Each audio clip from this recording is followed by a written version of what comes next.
जिस टॉपिक के बारे में बात कर रहे हैं ऑर्गेनोसल्फर में, दैट इज सल्फोनामाइड्स। सल्फोनामाइड्स क्या होते हैं? अमाइड्स होते हैं। They are amides of sulfonic acid, इनको हम सल्फोनामाइड्स कहते हैं। Sulfonamides are form by replacement of the OH group. देखिए ये जो OH ग्रुप है एल्कल सल्फोनिक एसिड का, OH हट गया है, उसकी जगह पे NH2 ग्रुप आ गया है। NH2 ग्रुप आने से इसका नाम हो गया एल्कल सल्फोनामाइड। सल्फोनामाइड जो है is the base of several groups of drugs. तो बहुत सारे ऐसी ड्रग्स हैं जिसमें सल्फोनामाइड एक बेसिक स्ट्रक्चर के तौर पे आता है, जो कि फार्मास्यूटिकल इंडस्ट्री में बहुत ही इंपॉर्टेंट है। Sulfonamides are also known as sulfa drugs which contain the sulfonamide group उसमें प्रेजेंट होता है। अगर स्ट्रक्चर की बात करें तो जनरल स्ट्रक्चर सल्फोनामाइड का इस तरह से आप रिप्रेजेंट कर सकते हैं, जिसमें जो सल्फर है आपका दैट इज sp3 हाइब्रिडाइज। कहने का मतलब ये टेट्राहेड्रल है, जैसे कि एक तरफ ये R से जुड़ा है, एक तरफ ये नाइट्रोजन से जुड़ा है, एक तरफ ये ऑक्सीजन से जुड़ा है, दूसरी तरफ भी ऑक्सीजन से जुड़ा है। तो चार ग्रुप से अटैच्ड है, therefore it is sp3 hybridise. और चूंकि यहाँ पे आप पाई बॉन्ड देख रहे हैं, तो पाई बॉन्ड जो बन रहा है that is d pi and p pi bonding है इसमें जो हो रही है। जो सल्फर का जो D है, D का जो इलेक्ट्रॉन्स हैं एक्साइटेड स्टेट के, वो पेयर अप कर जाते हैं ऑक्सीजन से, और ये D पाई P पाई बॉन्डिंग का फॉर्मेशन हो जाता है। और देखिए यहाँ पे R है, R डैश है, R डबल डैश है। R में भी सब्सटीट्यूटेड बाय एल्कल या एरल हो सकता है। R डैश और R डबल डैश में भी हाइड्रोजन सब्सटीट्यूटेड एल्कल और एरल, इनमें से कुछ भी आपका ये हो सकता है। सो अब हम चलते हैं नेक्स्ट आगे इसकी तरफ कि मेथड्स ऑफ प्रिपरेशन क्या है। मेथड ऑफ प्रिपरेशन सल्फोनामाइड के लिए सल्फोनल क्लोराइड से हम बना सकते हैं। इसे बेंजीन सल्फोनल क्लोराइड है, इसको अमोनिया के संग ट्रीट किया तो HCl इसमें से निकल जाएगा और यहाँ पे NH2 ग्रुप अटैच हो गया, ये बन गया आपका बेंजीन। और ये जो SO2 NH2 group is sulphonamide plus आपको एक HCl मिल जाएगा। सिमिलरली बेंजीन सल्फोनल क्लोराइड को अगर हम प्राइमरी अमीन, देखिए प्राइमरी अमीन से अगर ट्रीट करते हैं तो N से लगा हुआ है ये एल्कल ग्रुप, तो N एल्कल बेंजीन सल्फोनामाइड का फॉर्मेशन होता है। अगर हम देखिए बेंजीन सल्फोनल क्लोराइड को सेकेंडरी अमीन से ट्रीट करते हैं, देखिए दो एल्कल ग्रुप लगे हैं यहाँ पे, दिस इज सेकेंडरी अमीन। तो NN, देखिए N से दोनों ही एल्कल ग्रुप लगे हुए हैं, तो NN di alkyl benzene sulfonamide का फॉर्मेशन होता है।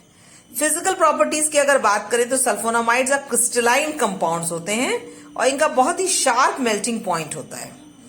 चूंकि इनका मेल्टिंग पॉइंट बहुत ही शार्प होता है, देयरफॉर इनको यूज किया जाता है for characterization and identification of amine. मैंने अमीन को आइडेंटिफाई करना है और अगर उसमें सल्फोनामाइड के संग NH2 ग्रुप लगा है तो बहुत ही क्विकली, बहुत ही शार्प मेल्टिंग पॉइंट आएगा। एक सर्टेन टेम्परेचर के ऊपर अचानक से ये मेल्ट कर जाएगा, that will be its melting point.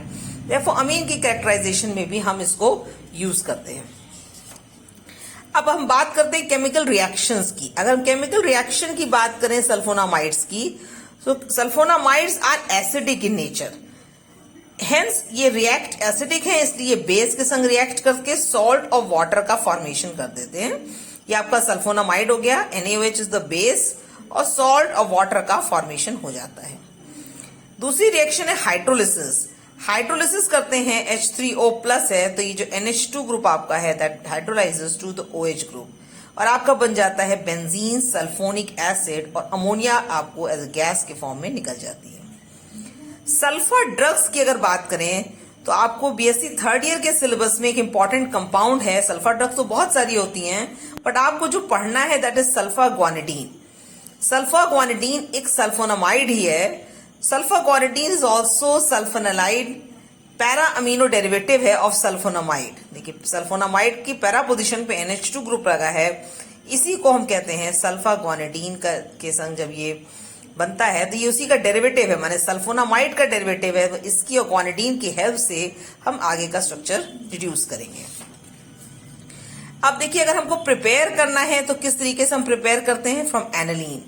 Aniline को पहले हम एसिटाइलेशन करेंगे, और देखिए हाइड्रोजन की जगह एक हाइड्रोजन हट गया और आपका CH3CO माने एसिटल ग्रुप आपका ऐड हो गया है।